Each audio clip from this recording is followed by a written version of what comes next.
Selamat siang semuanya, kembali lagi bersama saya Dr. Beni Bulur SH Makes. Seperti kita tahu bersama, saat ini kami sedang melakukan PKPU ya terhadap asuransi jiwa Wanarta. Ya, jadi di sini saat ini prosesnya kita sudah pernah saya sampaikan. Untuk proses PKPU itu adalah wajib diputus dalam 20 hari sejak didaftarkan ya. Nah, ini saya mau menyampaikan bahwa prosedurnya adalah ya biasanya memang dari pihak kita mengajukan permohonan, kemudian dijawab oleh termohon, kemudian kalau ada bukti atau saksi, dua belah pihak bisa menyampaikan, terakhir kesimpulan dan kemudian ya hakim memutus ya. Jadi syarat PKPU ini tentu harus diajukan oleh dua kreditur, salah satunya jatuh tempo dan harus sederhana. Nah, jadi kalau menurut kami, kenapa kami bisa lakukan ini sifatnya jelas sederhana. Pertama, dia sudah jatuh tempo, para nasabah yang mengajukan ini juga sudah jatuh tempo dan memenuhi syarat dua kreditur. Ditambah lagi ada beberapa kreditur lain. Ya, perlu kita tahu Wanarta saat ini sudah dicabut izin usahanya atau sudah diciu. Nah, jadi sesuai dengan undang-undang asuransi ya, kita seperti kita tahu sama-sama juga bahwa yang dimaksud dengan perusahaan asuransi itu adalah dia menjalankan kegiatan asuransi dan harus mendapatkan izin dari OJK. Kata-katanya dan bukan atau ya. Nah, artinya apa? Kalau sekarang izinnya sudah dicabut, dia udah bukan lagi perusahaan asuransi. Walaupun ada namanya masih tetap.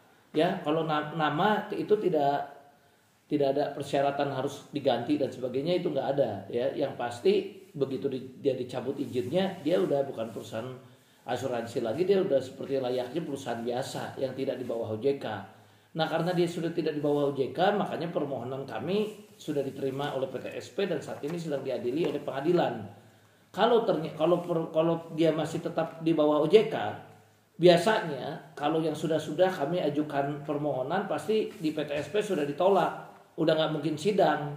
Ya, sudah berapa kali pada saat kami mengajukan ke pengadilan, kami minta untuk di sidang, itu di PTSP juga sudah ditolak, Pak, maaf ini masih di bawah OJK, kalau bukan dari OJK maka ini nggak bisa disidang. Nah, dengan masuk sidang artinya apa? Di sini bisa kita lihat pengadilan pun sudah sependapat ya. Itu udah satu langkah yang bahwa pengadilan sependapat dengan kami, makanya bisa diadili. Kenapa bisa diadili? Ya karena sudah dicabut izin usahanya.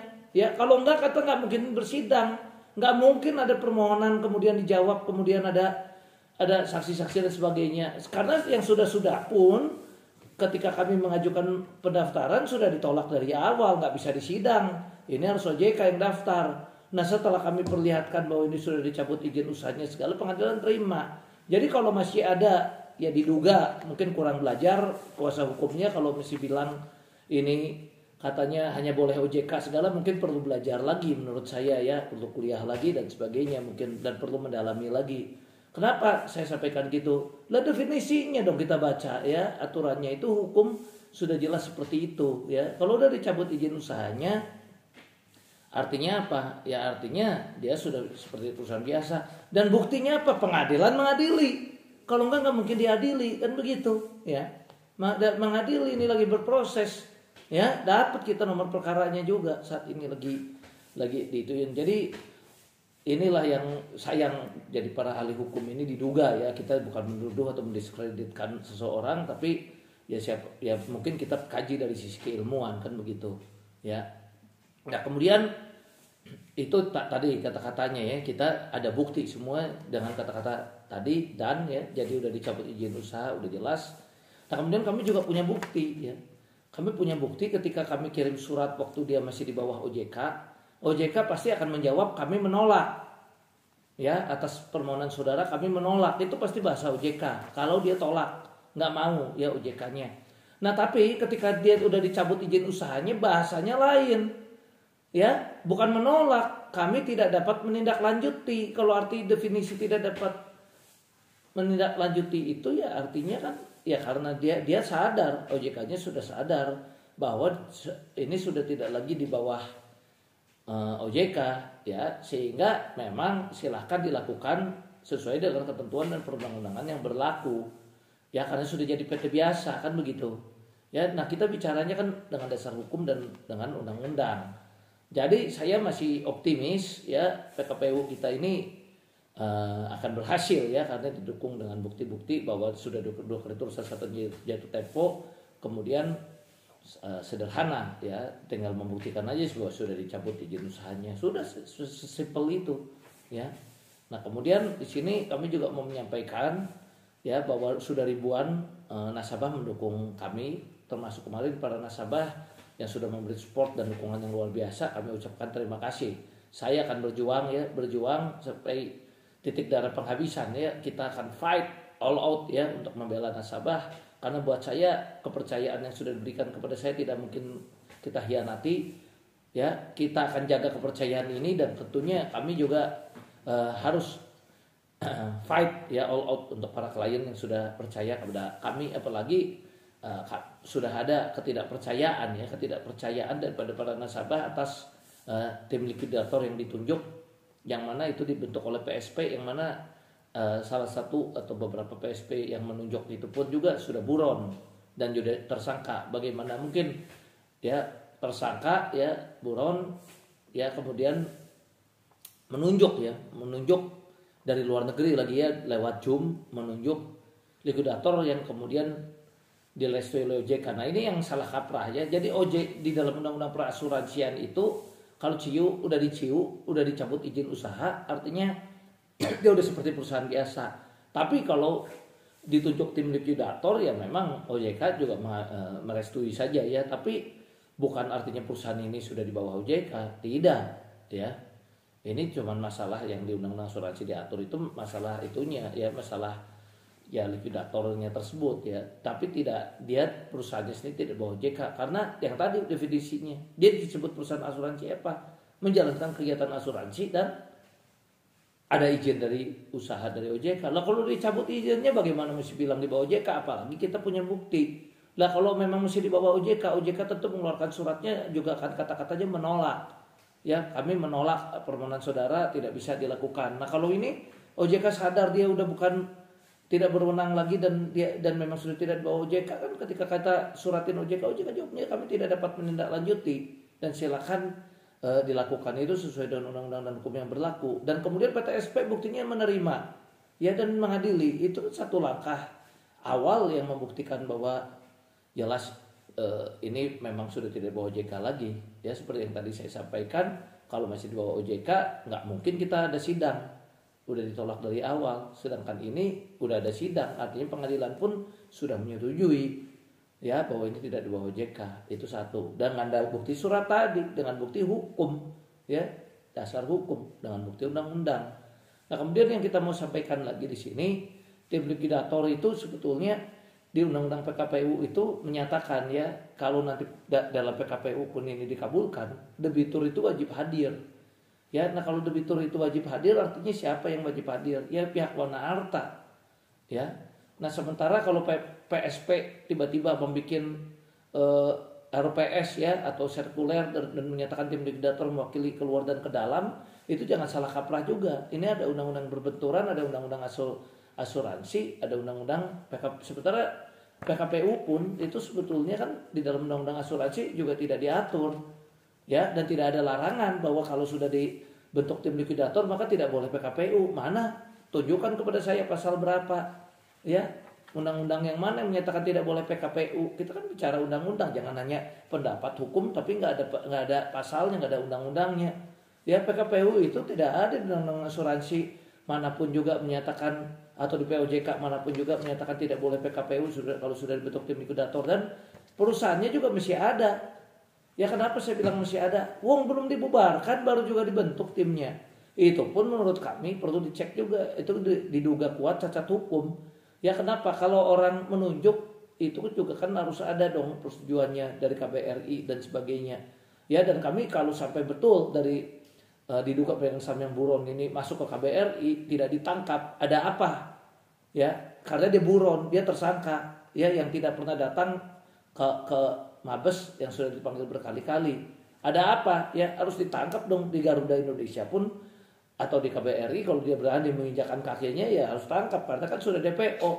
Ya, nggak boleh dilepas begitu saja. Jadi harusnya dia, ya kami duga, ya kita makanya minta bukti. Kami duga mana keabsahannya. Kita nggak bisa tuduh, tapi kita harus lihat mana keabsahannya. Ya, ketika dia menunjuk tim likuidator apa dan sebagainya, itu dia sudah dapat persetujuan karena dia berada di luar negeri. Bukan lain kalau dia ada di Indonesia, itu syaratnya. Nah, kalau itu dilakukan dia tidak punya persetujuannya, ya, padahal dia ada di luar negeri, ya.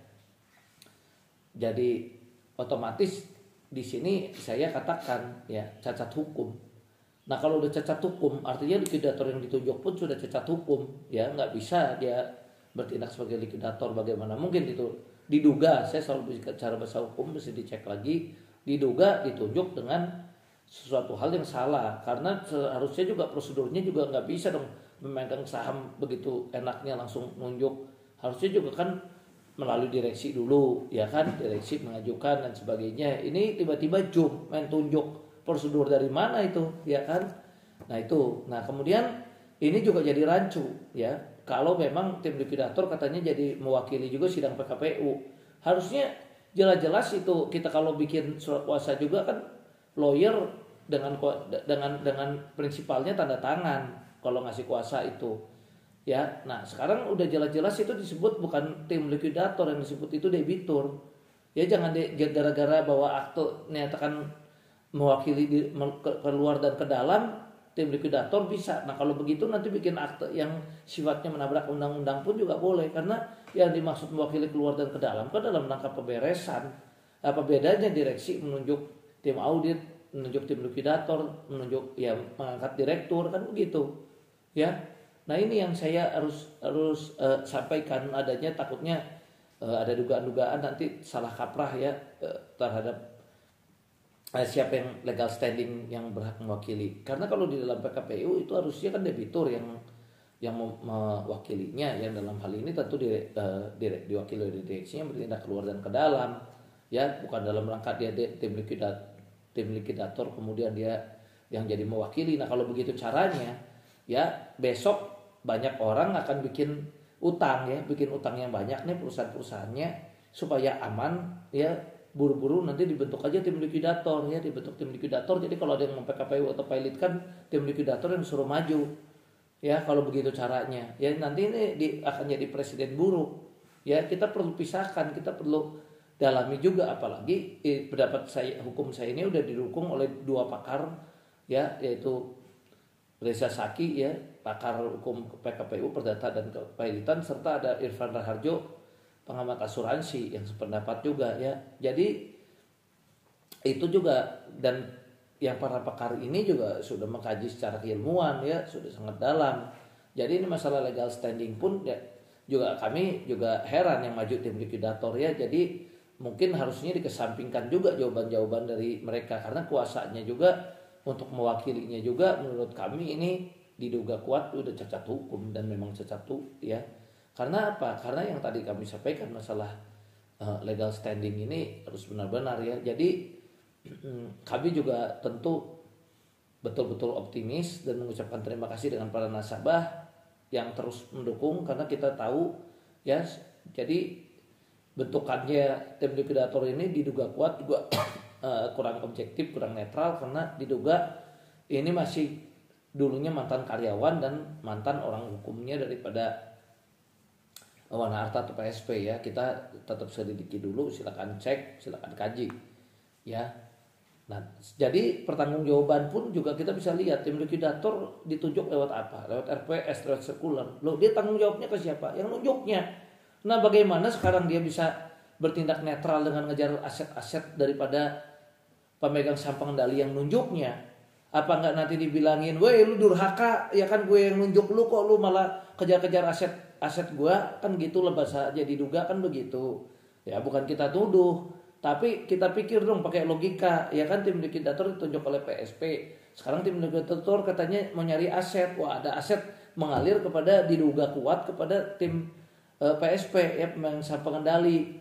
Lah kata tim likuidatornya, "Wah, kalau lu berani utik-utik gue bikin lagi nih rapat RUPS gue.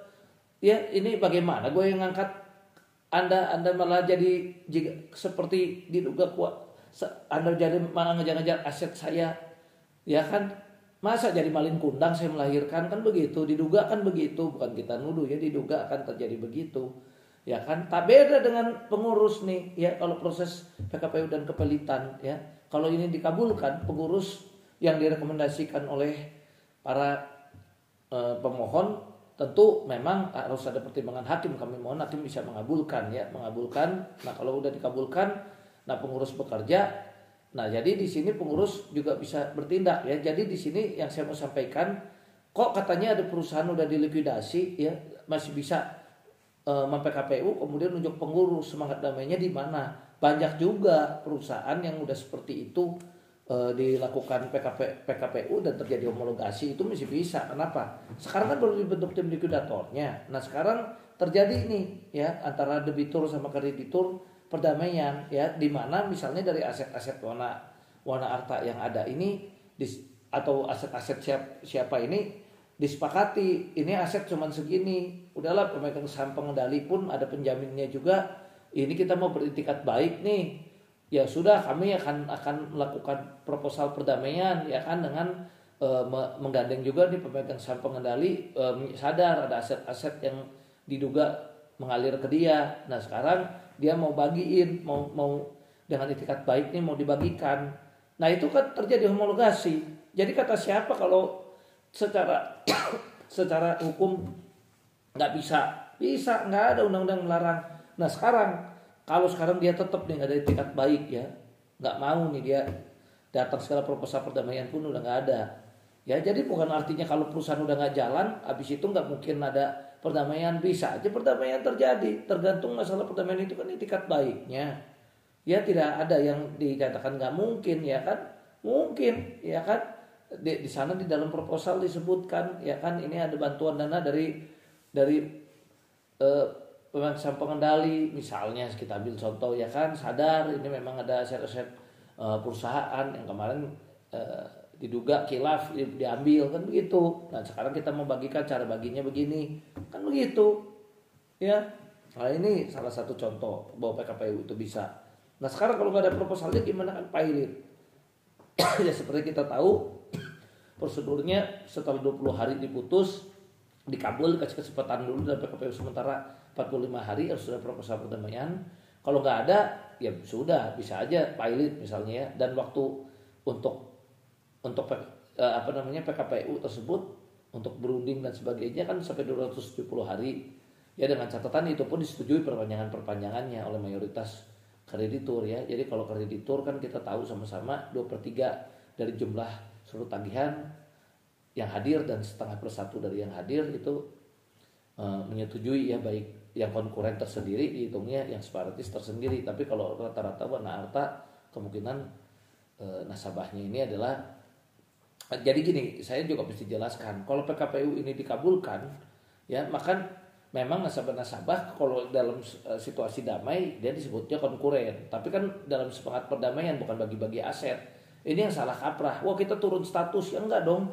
Kalau nasabah baru di dalam PKPU kan memang nggak ada bagi-bagi aset. Pengurusnya juga bukan cari aset, ya. Pengurusnya ini semangatnya kan bersama dengan debitur ini duit tunggal untuk menyelesaikan, bikin proposal perdamaian, cara banyak gimana. Artinya nggak ada bagi-bagi aset. Jadi nggak ada urutan wah ini duluan mau dibayar atau apa, enggak. Namanya juga dalam rangka semangat perdamaian, cara bayarnya gimana. Nah nanti kalau ternyata proposal perdamaian ditolak, pilot. Nah kalau pilot kita tahu, ya tentu kalau dia pilot kan para kreditur ini menjadi kreditur preferen sesuai undang-undang perasuransian. Kalau perusahaan asuransi pilot maka krediturnya jadi preferen, kita diutamakan, kita paling atas.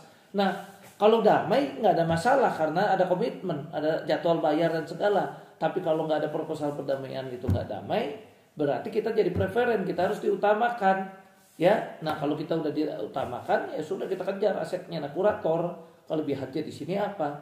Kurator itu bisa paralel dari aset-aset yang ada di wana arta, dia kumpulin dengan dia memohon kepada penetapan kepada hakim pengawas, bisa nggak nih aset yang segini bagikan dulu misalnya, ya. Tapi harus memang proporsional, ya. sesuai prorata, ya nggak boleh ada yang dahulukan dan sebagainya. Nah, ternyata ditemukan dia kuratornya mengaudit nih ya, manggil auditornya kemudian ngecek ada aliran dana diduga ke PT Faden, diduga kepada Evelyn, diduga ya. Nah kemudian dilihat, wah ini benar nih ada seperti ini nih, ya langsung bikin gugatan yang lain. Ya bahkan yang disita negara pun 2,4 T bisa bikin gugatan lain-lain ya. Dan nanti dalam 60 hari wajib diputus. Nah kalau hakim pengadilan niaga memutus 60 hari, ya itu jadi masuk ke legal pilot dan sifatnya kan serta merta. Ya meskipun gugatan yang lain itu pun bisa dikasasi, tapi kasasi pun waktunya juga singkat 60 hari ya, nggak bisa lama-lama ya, acaranya singkat. Nah ini yang saya mau sampaikan. Nah beda kalau di tim likuidator udah diduga nih ya, gimana dia mau cari aset ya, bikin tim audit. Kemudian diduga katanya mengalir ke yang nunjuknya. Nah bagaimana dia bisa netral? Wong dia ditunjuk oleh PSP, diduga kuat. Emang dia jadi malin kundang kan begitu? Ya diduga kuat kan seperti itu. Ya bukannya kita nuduh. Nah itu bagaimana? Saya bilang juga. Nah terus tim auditnya gimana, netral nggak? Kalau ini kan jelas kalau kurator menunjuk. Ya aliran dananya kemana dikejar. Nah taruhlah sekarang katanya, oke, saya mau kejar itu aset ya, asetnya ketemu nih, diduga kuat mengalir kayak tadi itu tim likuidator nemuin ke PT Faden atau ke Evelyn. Apa dia bisa langsung dengan gugatan lain-lain 60 hari? Kan nggak bisa. Ya, tim likuidator ini harus bikin gugatan juga. Ya. Gugatan itu PNPT MAPK. Ya, lama bisa 3 tahun lagi. Ya, apalagi kalau dia nanti bikin juga katanya harus melalui pidana lah apa segala, tidak ada seperti itu. Makanya saya menempuh berbagai upaya hukum pidananya untuk menghukum seberat-beratnya si pelaku melalui pidana. Saya udah bikin laporan juga di Bareskrim, di Polda Metro ya. Kemudian ada beberapa klien juga yang melapor di Polda Jatim, Polda Medan ya kan. Dan saya harap ada di Polda-Polda lainnya baik di Bandung dan sebagainya itu juga segera bergerak ya, yang lain-lain juga. Jadi di sinilah yang saya mau bilang, ya dihukumlah dengan pertimbangan dihukum seberat-beratnya untuk mereka yang diduga sudah menjalimi para nasabah, karena kita menganut asas praduga tak bersalah ya, makanya saya selalu bicara diduga. Nah ini harus diadili ya seberat-beratnya kalau perlu dihukum. Tapi kita kan juga jangan sampai nasabah dirugikan nungguin pidana inkrah. Nah asetnya dikejar lewat jalur PKPU tadi, dan apabila tidak ada etikat baik bisa berakhir kepada pilot ya. Nah inilah yang saya mau sampaikan ya. Nah jadi kira-kira mudah-mudahan semuanya bisa paham ya kenapa kita menempuh dengan PKPU ini, dan saya masih optimis akan dikabulkan ya. Mohon dukungannya, mohon doanya, mohon kirimkan surat ramai-ramai supaya PKPU ini dikabulkan ke Pak Presiden Jokowi, kepada Pak Mahfud MD, kepada Ketua PN, kepada Majelis Hakim yang mengadili perkara ini. Ya, mohon restu ya dari ribuan nasabah dengan persatuan ya, dengan kekuatan para nasabah yang ramai-ramai juga kita membela kebenaran ya, karena kita tahu no viral no justice. Ya, mohon ini juga apa yang saya sampaikan ini mudah-mudahan juga menjadi suatu bahan kajian ya kan. Kita bicara dari segi keilmuan, sekali lagi tidak ada maksud kita mendiskreditkan siapapun, tapi marilah kita kaji undang-undangnya, marilah kita lihat sama-sama apakah apa yang saya sampaikan ini memang sesuai dan ada dasar hukumnya. Salam sehat, terima kasih, dan apabila ada kata-kata tindakan saya tidak berkenan, saya ucapkan mohon maaf sebesar-besarnya.